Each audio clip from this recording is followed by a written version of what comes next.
അച്ഛൻ പറഞ്ഞത് IAS കാരനാണെന്ന് ആഗ്രഹിച്ചിരുന്നു എന്ന് പറഞ്ഞു. ഇപ്പം IAS കാർക്ക് പോലും രാഷ്ട്രീയ ഉപദേശം, കൃത്യമായ ഉപദേശം നൽകുന്ന രീതിയിലേക്ക് ചെറുപ്പത്തിൽ അങ്ങനെയുള്ള കാര്യങ്ങളുണ്ടല്ലോ, വീട്ടുകാരുടെ ആഗ്രഹങ്ങളുണ്ടായിരുന്നു.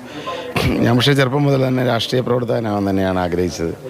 സ്കൂൾ കാലഘട്ടത്തിൽ 5ാം ക്ലാസ്സിൽ വെച്ച് KSU പ്രവർത്തകനായി തുടങ്ങിയ രാഷ്ട്രീയ പ്രവർത്തനമാണ്.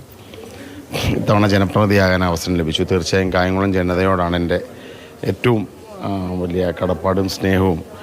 കേരള നിയമസഭയിൽ അംഗമാകാൻ അവസരം നൽകിയ കായംകുളം ജനതയോടാണ്. ഇതിനു മുമ്പേ അവരോടുള്ള സ്നേഹം വളരെ കൃത്യമായി ഒരിക്കൽ കൂടി പറയാൻ ആഗ്രഹിക്കുന്നു. വൈകാരിക പ്രകടനമാണ് ആദ്യം കണ്ടത്, പിന്നീട് ഇപ്പോൾ വലിയ സന്തോഷത്തിലേക്ക് മറികടക്കുന്ന വലിയ സന്തോഷത്തിലേക്ക് വരികയാണ്. ഈ ഒരു നിമിഷം പ്രതീക്ഷിച്ചിരുന്നു? അല്ല, തീർച്ചയായിട്ടും തെരഞ്ഞെടുപ്പ് ഇത്തവണ മത്സരിക്കുമ്പോൾ മനസ്സിൽ ആശങ്കകളുണ്ടായിരുന്നത് ഒരു യാഥാർത്ഥ്യമാണ്. കാരണം ഞാൻ തെരഞ്ഞെടുപ്പിൽ മുൻപ് മത്സരിച്ചതൊക്കെ തന്നെ ഇപ്പോൾ കായംകുളവും അമ്പലപ്പുഴയും ഇടതുപക്ഷത്തിന് വലിയ മുൻതൂക്കമുള്ള നിയോജകമണ്ഡലത്തിലാണ്.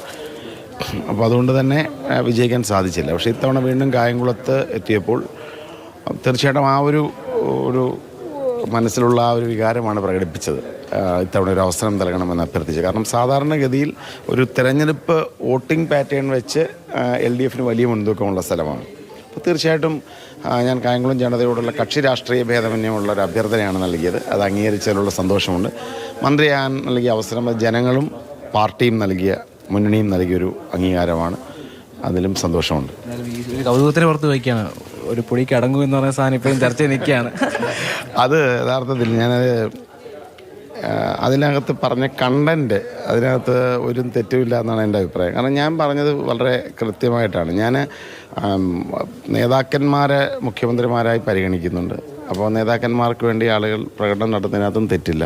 പക്ഷേ മറ്റ് നേതാക്കന്മാരെ ആക്ഷേപിക്കരുത് എന്നാണ് ഞാൻ പറഞ്ഞത്. അപ്പോൾ എന്ന് പറഞ്ഞാൽ ഫ്ലെക്സ് കയറുക, ആക്ഷേപിക്കുക, തുപ്പുക തുടങ്ങി തെറ്റായ പ്രവർത്തനങ്ങൾ നടത്തുന്ന ആരാധകരോട് പറഞ്ഞു പറയുള്ളൂ. അപ്പോൾ എനിക്കതിൻ്റെ തോന്നിയൊരു കാര്യം ഇതേ ഉള്ളൂ. ഞാൻ കുറച്ച് അഗ്രസീവായിട്ടാണ് പറഞ്ഞത്. സാധാരണഗതി ഞാൻ അങ്ങനെ പറയാറില്ല. പക്ഷേ അന്ന് അത് എൻ്റെ മനസ്സിലുണ്ടാക്കിയൊരു ഫീലിംഗാണ്. അതായത് നമ്മളിത് കോൺഗ്രസ് എന്ന് പറയുന്ന ഒരു പ്രസ്ഥാനത്തെ സ്നേഹിച്ചാണ് ഇതിന് നൽകിയത്. അപ്പോൾ ആ പ്രസ്ഥാനത്തിൻ്റെ ഭാഗമായി നിൽക്കുന്ന ആളുകൾ ആ പ്രസ്ഥാനത്തിലെ തന്നെ നേതാക്കന്മാരെ പരസ്പരം ആക്ഷേപിക്കുന്നത്, അത് പിന്നെ ചിലത് അത് എനിക്ക് തോന്നുന്നു നവമാധ്യമങ്ങളുടെ ഒരു കാലഘട്ടത്തിൽ തെറ്റായി വ്യാഖ്യാനിക്കപ്പെടാം.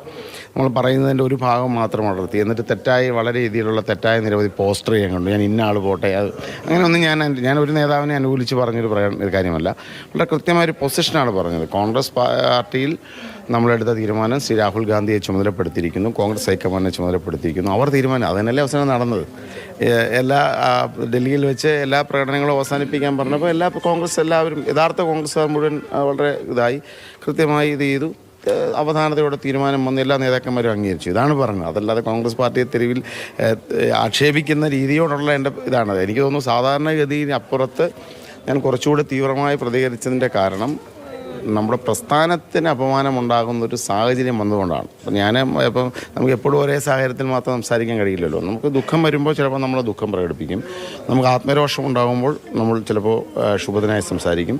പക്ഷേ ജനങ്ങളോടുള്ള സമീപനം എപ്പോഴും ഏറ്റവും മാന്യവും സൗമ്യവുമായിരിക്കും. പ്രതിപക്ഷ ബഹുമാനം നിർമ്മാണത്തിലും സഹിഷ്ണുതയിലെടുത്തും ഒരു പൊടിക്കടക്കാൻ പറഞ്ഞത് അത്തരത്തിലുള്ള ആളുകളോടാണ്, എത്തരത്തിൽ കോൺഗ്രസിനെ അപമാനിക്കുന്നവരോട്. അത് ഇനിയാണെങ്കിലും അത് എൻ്റെ നിലപാട് അതാണ്. അത്യാവശ്യത്തിലാണ് തീർച്ചയായും.